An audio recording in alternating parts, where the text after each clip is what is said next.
Welcome to Tomb of the Topstones, a continuing video series exploring the world of Topstone masks.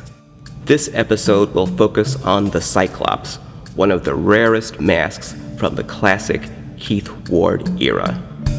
The Cyclops was listed in jobber catalogs during the late 1950s, though the design was not trademarked until 1961. The mask appeared in Famous Monsters mail-order ads, beginning with issue number 4, published in August 1959. Topstone continued selling the Cyclops throughout the 1960s. But by 1970, it seems the original Keith Ward design had been replaced by an updated version, though some wholesale distributor catalogs still used the old illustration. It would be easy to assume that Keith Ward introduced the one-eyed mask to capitalize on the Ray Harryhausen Cyclops in the Seventh Voyage of Sinbad, released in 1958. But the Keith Ward creation looks nothing like Harryhausen's creature, and probably predated the film by a year or two.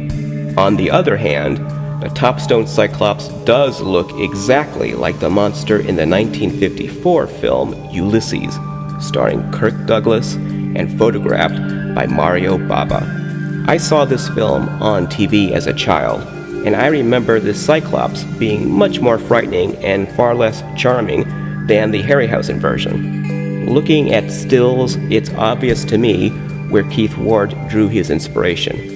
That could make the Topstone Cyclops one of the earliest examples of Mario Bava-inspired merchandise. Based on vintage photos and word of mouth, the Cyclops seems to have been as popular as any other Topstone character back in the day, and yet, almost no examples have survived. That has made the Cyclops one of the holy grails of Topstone mask collecting. Here is one of the few surviving vintage examples.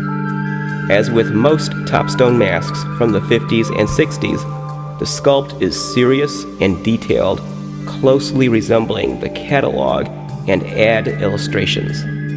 It has been said that Keith Ward sculpted his masks first, then drew the illustrations based on the finished sculpt.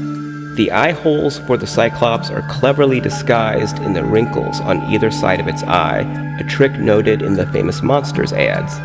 Though all use the same basic paint scheme, some Cyclops masks were painted with bolder, more opaque, fluorescent paint. The paint application is softer and more subtle on this one. The brighter examples are probably the earlier ones.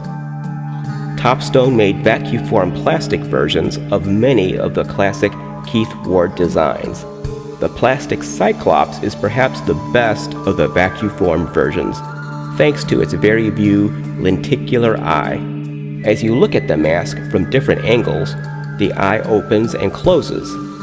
Aside from this bit of retooling, the plastic version uses the same sculpt as the latex rubber one. I would like to show you a fabulous modern pull of the Cyclops, painted by VXX Effects, made from a mold created from the original master. I would like to show you this, but I cannot, because it does not exist. As I've noted in previous videos, there was an historic find of dozens of original Topstone masters which have since been used to make new editions of the masks for the collector market.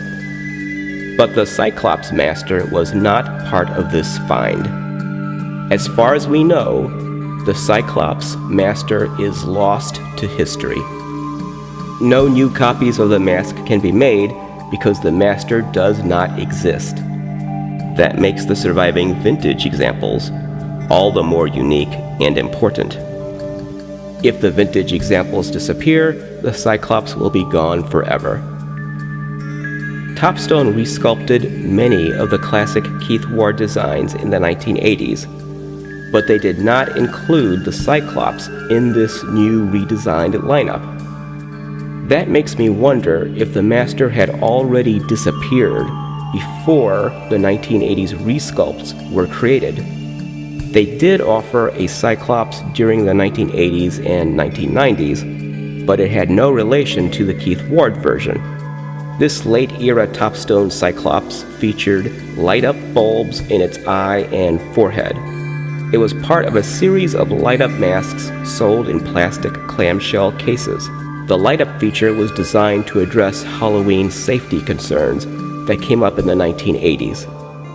That's it for this episode. Thank you for watching, and don't forget to subscribe so you won't miss any future installments of The Tomb of the Topstones.